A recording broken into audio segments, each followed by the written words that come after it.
the physicist who knew too much. Dr. Klaus Richter adjusted his wire-rimmed glasses and stared at the equations covering the blackboard in Laboratory Building 3 at Los Alamos, New Mexico. It was August 1944, and the summer heat penetrated even the thick concrete walls of the Manhattan Project's most secretive facility. Around him, the greatest scientific minds in the Western world worked feverishly to unlock the power of the atom before Nazi Germany could do the same. But Klaus Richter harbored a secret that would have seen him executed as a traitor if discovered. He was not merely a brilliant theoretical physicist recruited from Columbia University. He was also Agent Quantum, reporting directly to the NKVD in Moscow, providing the Soviet Union with every detail of America's atomic weapons program. Richter had not always been a spy. Born in Germany in 1910, he had fled the rise of Nazism in 1933, watching helplessly as fascism consumed his homeland. His parents, both socialists, had disappeared into the concentration camp system. His younger sister had been killed during Kristallnacht. The trauma had radicalized him, convinced him that only Soviet-style communism could prevent fascism's return. When Soviet intelligence approached him in 1941, shortly after his arrival in America, Richter had agreed to cooperate without hesitation. He believed he was serving a higher cause, ensuring that the Soviet Union, which bore the brunt of fighting against Nazi Germany, would not be left defenseless after the war. The Western powers, he reasoned, could not be trusted to maintain peace. They had appeased Hitler until it was too late. They had let his family die. Now, working alongside Robert Oppenheimer, Enrico Fermi, and other luminaries, Richter had access to the most closely guarded secrets in human history. The implosion design for the plutonium bomb, the critical mass calculation for uranium-235, the triggering mechanisms, the yields, everything. His handler, a Soviet agent operating under diplomatic cover at the consulate in San Francisco, had given him explicit instructions. Report everything, no matter how technical, no matter how seemingly insignificant. Moscow's own atomic scientists would analyze the intelligence and determine its value. But recently, Richter had begun to have doubts. Not about his ideology. He remained convinced that socialism was humanity's only hope. Rather, he questioned whether the Soviet leadership truly understood the magnitude of what he was reporting. The atomic bomb was not simply a larger explosive. It was a weapon that could incinerate entire cities in seconds, that could poison the earth with radiation, that could potentially end human civilization itself. In his last communication, smuggled out in a diplomatic pouch, Richter had tried to convey the apocalyptic nature of atomic weapons. He had described in stark terms what would happen if such a device detonated over a populated city. The initial flash of light, brighter than 1,000 suns. The thermal pulse that would instantly vaporize everything within a mile. The blast wave that would flatten buildings for miles beyond that. The fires that would consume what remained. And finally, the radiation that would kill slowly, invisibly for years afterward. His handler had sent back a terse response. Moscow considers your recent reports exaggerated and possibly influenced by capitalist propaganda. Stick to technical details. Avoid emotional speculation. Remember your duty to the motherland. Richter had read that message with growing horror. They thought he was exaggerating. They believed he had been compromised by American propaganda. They didn't understand, or refused to understand, that he was describing objective scientific reality, not political opinion. The problem, Richter realized, was that the truth about atomic weapons was so extreme, so unprecedented in human experience, that it sounded like science fiction. Even brilliant scientists initially struggled to grasp the full implications. How could intelligence officers and political commissars in Moscow, thousands of miles from the actual research, comprehend what was being created here in the New Mexico desert? As Richter returned to his calculations that August afternoon, he made a decision.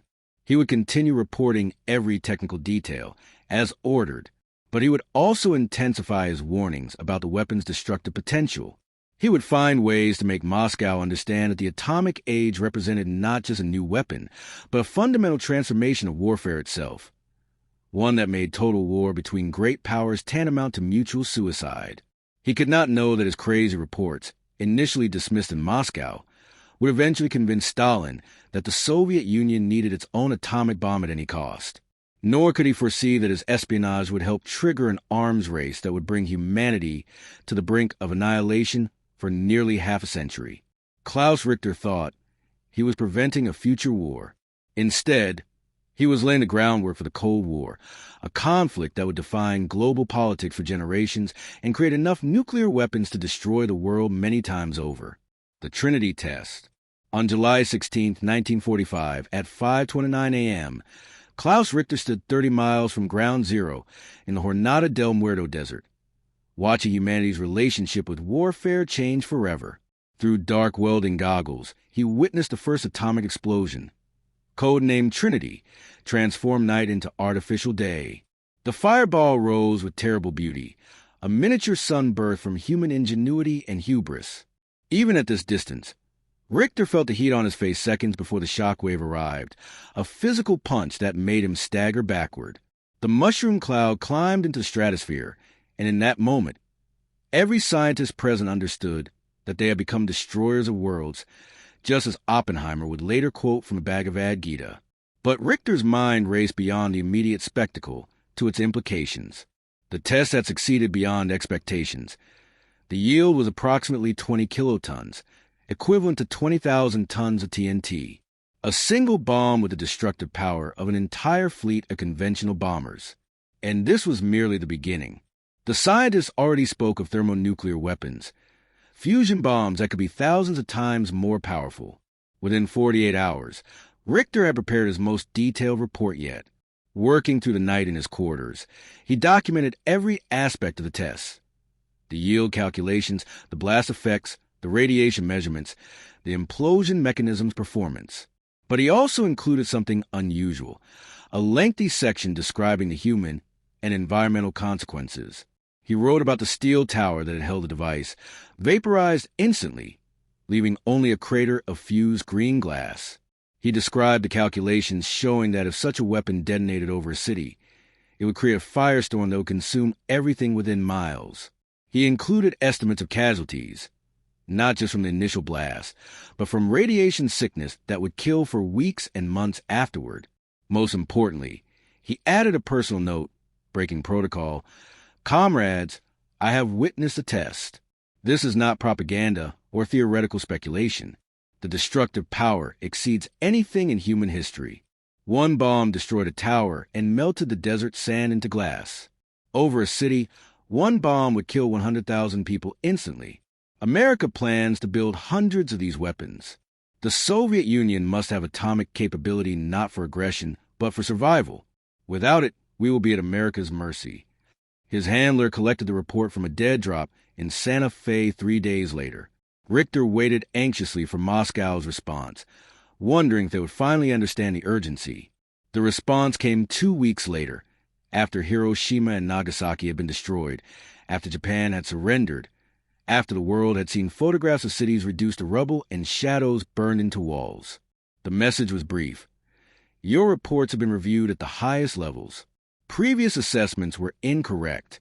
Your intelligence is of critical importance to Soviet security. Increase reporting frequency. All resources will be allocated to matching American capability. Quantum's work is now highest priority." Richter felt a mixture of relief and dread. Relief that Moscow finally understood the threat. Dread at what that understanding would unleash. He had wanted the Soviet Union to develop atomic weapons for defensive purposes, to prevent American nuclear blackmail. But he knew enough about Stalin's regime to fear what would happen once the Soviet Union possessed such destructive power. Meanwhile, the Manhattan Project scientists were experiencing their own crisis of conscience. Many who had worked to defeat Nazi Germany now questioned whether America should have used the bombs against Japan. Petitions circulated arguing that a demonstration explosion would have convinced Japan to surrender without the horrific loss of civilian life. But the political and military leadership had made their decision, and 200,000 people in Hiroshima and Nagasaki had paid the price. Oppenheimer, the scientific director, seemed particularly haunted. In meetings, he spoke of scientists having known sin, of blood on their hands.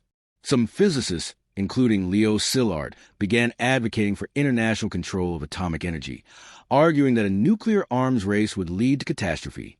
Richter participated in these discussions, his dual role as spy and scientist creating an internal conflict he could barely manage.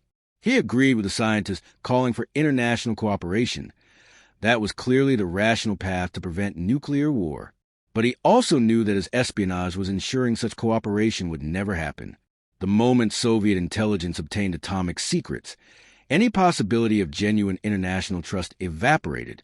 As summer turned to fall, Richter continued his work at Los Alamos, now focusing on improved bomb designs. The laboratory was developing more efficient weapons, smaller warheads, designs that could be mass-produced. Every blueprint, every technical advance, every calculation found its way into Richter's reports. He told himself he was maintaining a balance of power, preventing American nuclear monopoly. But late at night, staring at the New Mexico stars, he wondered if he had instead guaranteed that humanity would build enough weapons to destroy itself. The Trinity test had shown that atomic weapons were possible, and his espionage was ensuring they would proliferate. The genie was out of the bottle, and Klaus Richter had helped open it. There would be no putting it back. Moscow's awakening. Lavreny Beria, head of the NKVD and Stalin's most feared enforcer, read through Quantum's reports with growing alarm. It was September 1945, and the full intelligence harvest from the Manhattan Project lay spread across his desk in Moscow. Thousands of pages of technical specifications, calculations, diagrams, and warnings. For years, Beria had received fragments of information about American atomic research.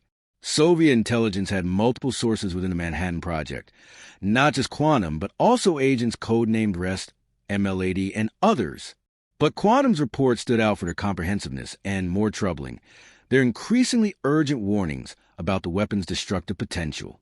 Initially, Beria had dismissed Quantum's more alarming assertions as the exaggerations of a nervous academic. Physicists, in his experience, were prone to dramatic language and theoretical speculation. But Hiroshima and Nagasaki had provided undeniable proof.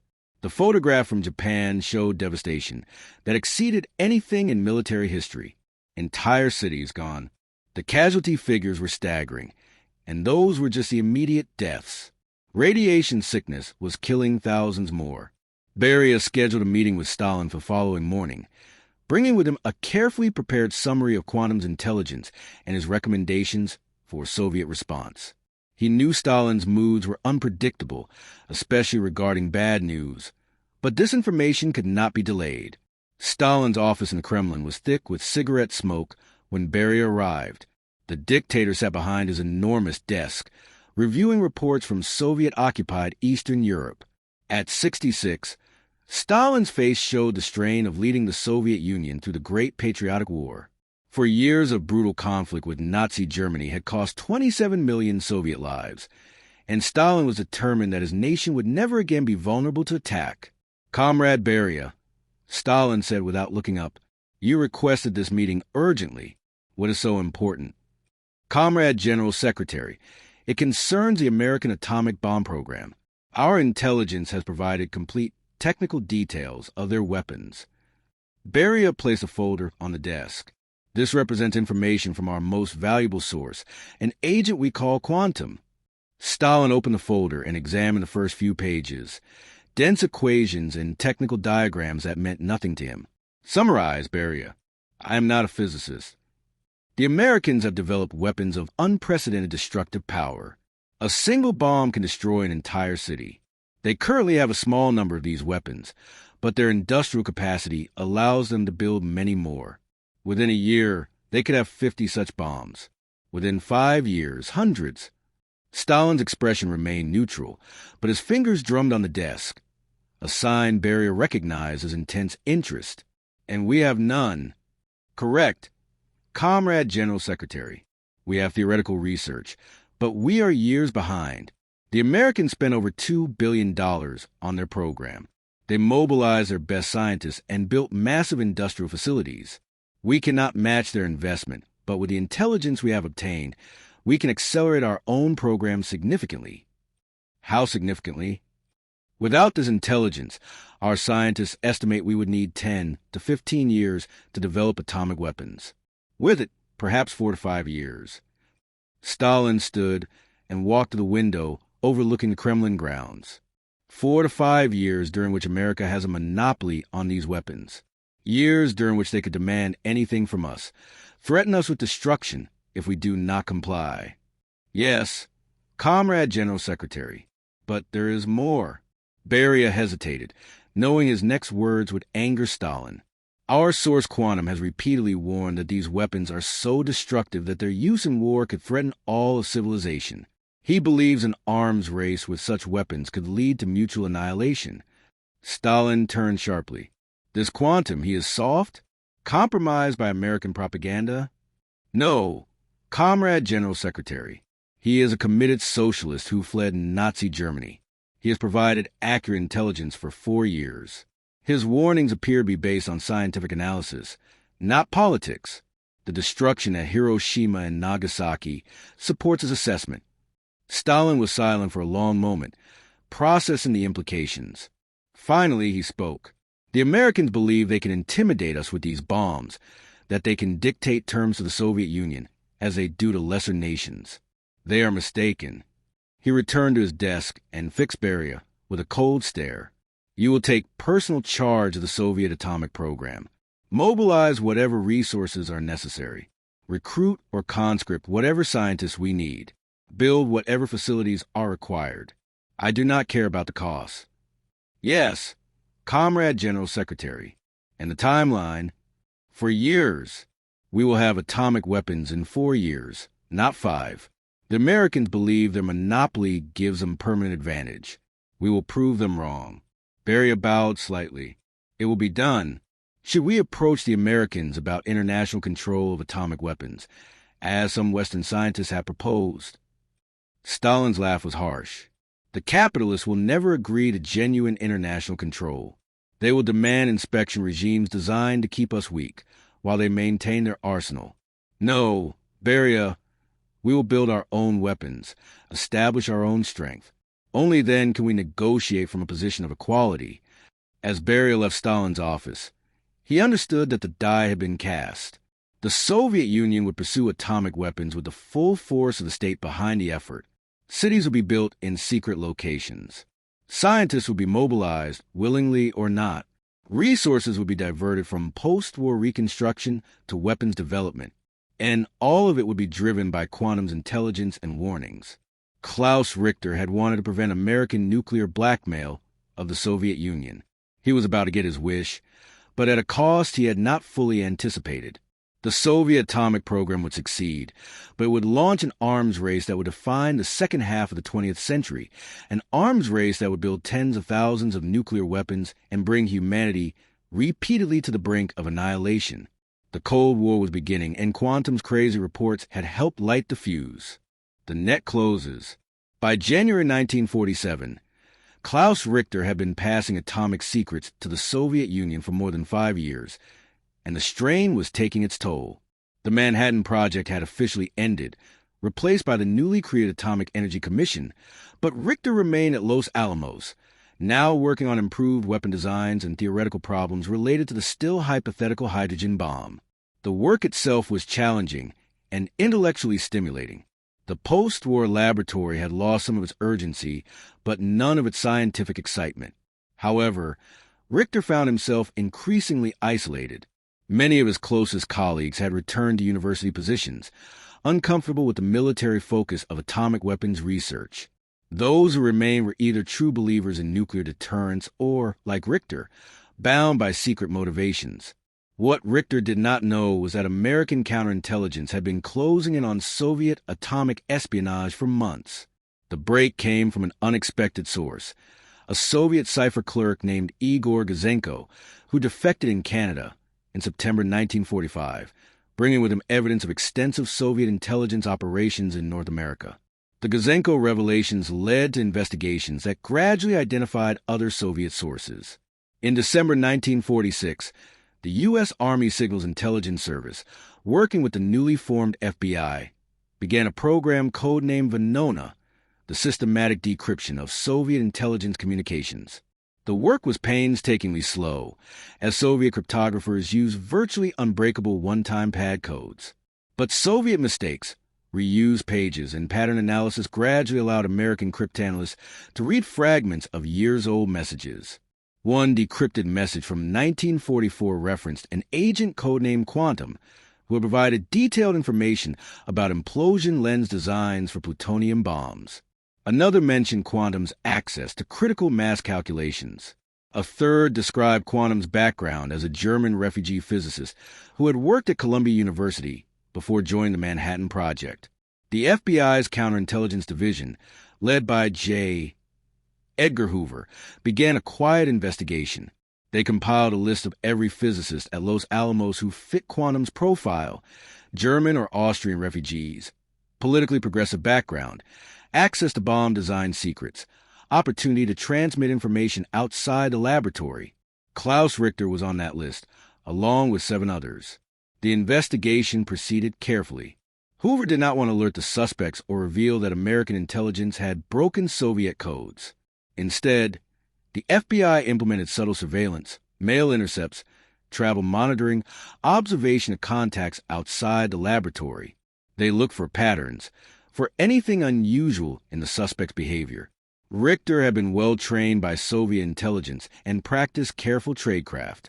He varied his routes, used dead drops rather than direct meetings, and maintained no suspicious contacts. But he could not eliminate all traces of his activities. In February 1947, FBI surveillance noted that Richter made an unscheduled trip to Santa Fe and spent 20 minutes in a used bookstore, leaving without purchasing anything. The FBI searched the bookstore after he left and discovered a hollowed-out book on a specific shelf, a dead drop. It was empty, but tests revealed traces of photographic developer on the interior. Someone had been using this location to pass film, probably containing photograph documents. The investigation intensified. The FBI obtained authorization to search Richter's quarters while he was working. They found nothing incriminating, no camera, no classified documents, no evidence of espionage. But they did find something interesting: a collection of books on Soviet political theory, carefully hidden behind a false panel in his bookshelf.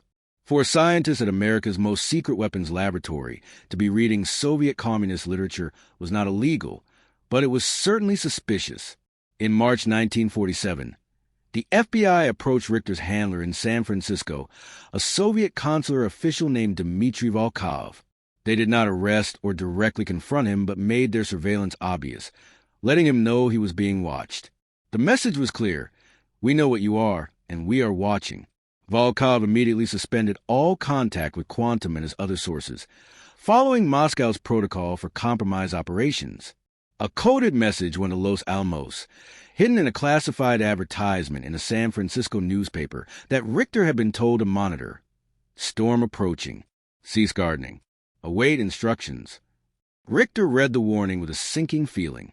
He had always known this day might come, but he had hoped to complete his work first. The Soviet atomic program was progressing rapidly, thanks in large part to his intelligence, but they still needed at least 2 more years to build their first weapon. If he was arrested now, if the intelligence pipeline was cut off, would Moscow scientists be able to complete the work? He considered fleeing. He had emergency contacts, escape plans, routes to Mexico, and from there to the Soviet Union. But running would confirm his guilt and would devastate the Soviet atomic program by alerting American security to how much intelligence had been compromised. If he stayed, maintained his innocence, perhaps he could weather the investigation. The decision was made for him on March 28, 1947, when FBI agents arrived at his laboratory office with a warrant for his arrest. The charge was violating the Espionage Act by transmitting classified information to a foreign power. As they placed handcuffs on his wrists, Richter felt an odd sense of relief mixed with terror. The double life was over, but now he faced the possibility of execution for treason. As federal agents led him from Los Alamos, his colleagues watched in shock. Klaus Richter, the quiet, brilliant physicist who had helped design the atomic bomb, was a Soviet spy. The revelation would send tremors through the American scientific establishment and fuel a paranoia about communist infiltration that would define American politics for a generation. Richter's arrest marked a turning point. The comfortable assumption that atomic secrets could be protected had been shattered. The revelation that Soviet intelligence had penetrated the Manhattan Project at its highest levels would accelerate American security measures, trigger loyalty investigations, and contribute to the anti-communist hysteria that would soon sweep the nation. In Moscow, Lavreny Beria received news of Quantum's arrest with grim satisfaction. The agent had been caught, but not before providing enough intelligence to accelerate the Soviet atomic program by years. The American security breach had been productive beyond Moscow's wildest expectations. Now it was a race to see if Soviet scientists could complete their bomb before American counterintelligence could fully assess the damage and change their designs. The clock was ticking, and the Cold War arms race was about to enter its most dangerous phase, the trial that changed everything. Klaus Richter's trial began on October 15, 1947, in federal court in Santa Fe, New Mexico. The government had spent 6 months building its case, interviewing witnesses, analyzing evidence, and preparing to reveal enough about Soviet espionage to secure conviction without compromising ongoing intelligence operations or revealing that American cryptanalysts had broken Soviet codes. The prosecution was led by William Harrison, a federal prosecutor who had made his reputation prosecuting Nazi saboteurs during the war. Harrison understood that this trial was about more than one spy. It was about demonstrating to the American public the reality of the Soviet threat and justifying increased security measures across the government and defense industries. Richter's defense attorney, Jacob Feldman, faced a nearly impossible task. His client had confessed to passing information to the Soviets, believing it necessary to prevent American nuclear monopoly and potential aggression against the Soviet Union. Feldman could not deny the espionage, only argue that Richter's motivations were principled rather than mercenary, that he had acted out of conscience rather than greed or coercion. The courtroom was packed with journalists, government officials, and curious citizens. Security was unprecedented, with armed guards at every entrance and FBI agents monitoring the gallery. The trial would be one of the first major Soviet espionage cases since the war, and it captured national attention. Harrison's opening statement was devastating. Gentlemen of the jury, the defendant, Klaus Richter, betrayed his adopted country in the most fundamental way possible. He took an oath to protect the secrets of the Manhattan Project. Secrets that represent America's security, our defense against aggression, our guarantee of peace. And he violated that oath systematically, methodically, for years. He photographed classified documents. He memorized technical specifications. He passed information about the most powerful weapon ever created to a foreign power, a totalitarian dictatorship led by Joseph Stalin, a man whose regime has killed millions of his own people. Harrison paused, letting the words sink in. The defense will argue that Dr. Richter acted from conscience, that he believed he was serving some higher moral purpose. But espionage cloaked in ideology is still espionage. Treason justified by political belief is still treason. And the damage Dr. Richter caused to American security cannot be measured in dollars or classified documents. He has ensured that the Soviet Union, a nation that has swallowed Eastern Europe, that threatens Western democracy, will possess atomic weapons years, perhaps decades, sooner than they otherwise would have. He has guaranteed an arms race that will make the world far more dangerous. And for this, he must be held accountable. When Feldman stood to present his defense, he faced a hostile courtroom. Your Honor, gentlemen of the jury, my client does not deny that he passed information to the Soviet Union. He cannot deny it because he believes he was morally obligated to do so. Dr. Richter is a refugee from Nazi Germany. His parents died in concentration camps. His sister was murdered during Kristallnacht. He watched fascism destroy his homeland, while Western democracies appeased Hitler and did nothing. Feldman moved to stand near the jury box. When Dr. Richter learned that America was developing atomic weapons, he faced a terrible choice. Should he remain silent and allow one nation, any nation, to monopolize the most destructive weapon in history? Or should he ensure that the Soviet Union, which lost 27 million people fighting Nazi Germany, would not be defenseless against atomic blackmail? He chose what he believed was the path of peace, of balance, of preventing another world war. The prosecution spent 3 weeks presenting evidence. FBI agents testified about surveillance and searches. Army security officers described Richter's access to classified information. Cryptanalysts, carefully avoiding any mention of Venona, explained how intercepted messages had led investigators to suspect Soviet espionage within the Manhattan Project. The most damaging testimony came from other Manhattan Project scientists who described exactly what information Richter had accessed and what it would mean for Soviet atomic weapons development. Edward Teller, already known for his hawkish views on Soviet intentions, testified that Richter's espionage had probably accelerated the Soviet atomic program by 3 to 5 years. "Gentlemen," Teller said, his Hungarian accent thick with emotion, "I knew Klaus Richter as a colleague. I respected his scientific abilities. But what he has done is unforgivable. He has ensured that the world will face the threat of Soviet atomic weapons years sooner than necessary. He has made nuclear war more likely, not less. His actions, however well-intentioned, have endangered millions of lives." The defense called few witnesses, knowing the facts were not in dispute. Instead, Feldman focused on Richter's character and motivations. He brought scientists who testified to Richter's commitment to peace, his horror at Nazi atrocities, his belief that international cooperation was essential to prevent future wars. When Richter himself took the stand, the courtroom fell silent. He appeared calm but gaunt, having lost weight during his months in custody. Harrison's cross-examination was merciless. "Dr. Richter, you took an oath when you joined the Manhattan Project. You swore to protect classified information. Did you not?" "Yes." "And you violated that oath. Systematically. For years." "Yes, I did." "You passed information about implosion lens designs to Soviet intelligence?" "Yes." "You photographed classified documents and delivered them to Soviet agents?" "Yes." "You provided specifications for plutonium bomb triggers?" "Yes." Harrison paused, letting the admissions hang in the air. "Dr. Richter, do you understand that the information you provided will allow the Soviet Union to build atomic weapons?" "Yes." "That was my intention." "And do you understand that those weapons could be used against the United States, against American cities, against American civilians?" For the first time, Richter hesitated. I believe that if both nations possess atomic weapons, neither would dare use them. I thought I was preventing war, not enabling it. But you did not know that for certain.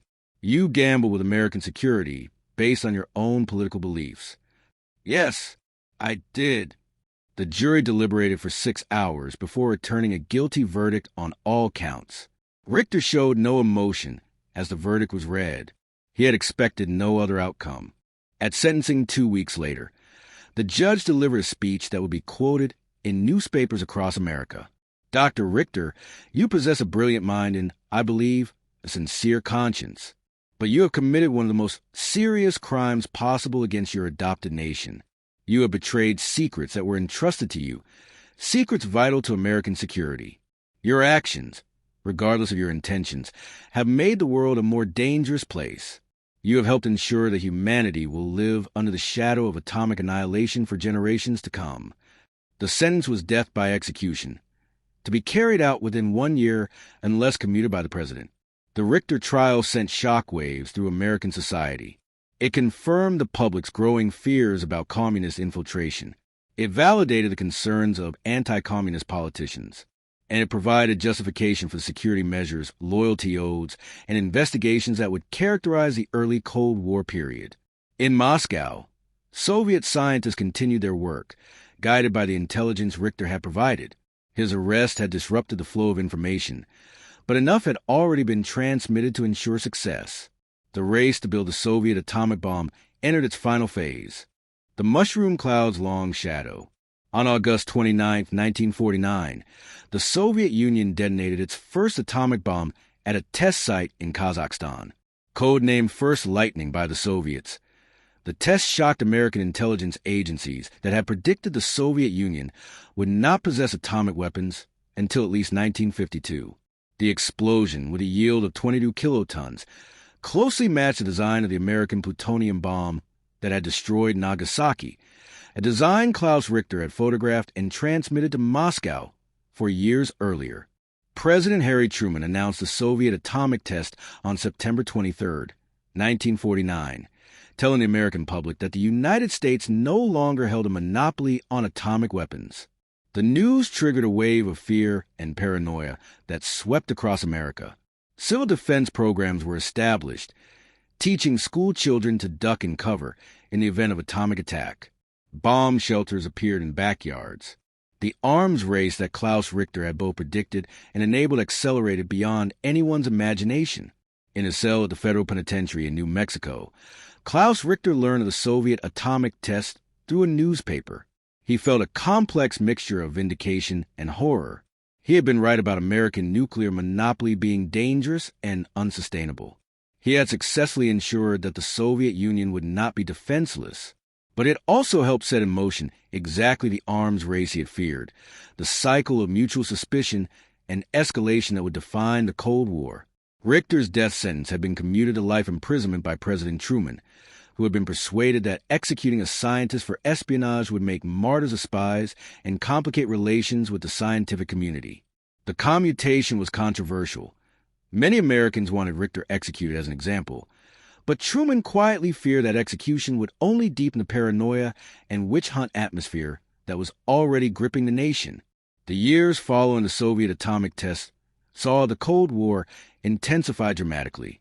The United States began development of the hydrogen bomb, a thermonuclear weapon potentially thousands of times more powerful than the atomic bombs that had destroyed Hiroshima and Nagasaki. The Soviet Union launched its own hydrogen bomb program. The arms race escalated into a competition to build not dozens but thousands of nuclear weapons, deployed on bombers, missiles, and submarines. In 1950, Senator Joseph McCarthy began his infamous campaign against alleged communist infiltration of the U.S. government, using the Richter case as evidence that communists had penetrated America's most secret programs. The McCarthy era saw thousands of Americans investigated for suspected communist sympathies, careers destroyed by accusations, and a climate of fear that stifled political dissent. Richter, the actual Soviet spy, watched from prison as innocent people were persecuted for political beliefs that were far less radical than his own. The espionage revelations also transformed American security practices. The Atomic Energy Commission implemented elaborate new security protocols. Background checks became far more invasive. Loyalty oaths were required not just for government employees, but for academics receiving federal research funding.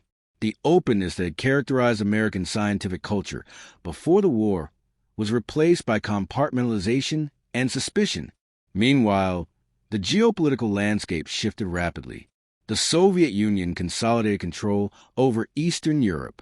China became communist. The Korean War broke out in 1950, bringing American and Soviet-backed forces into direct conflict.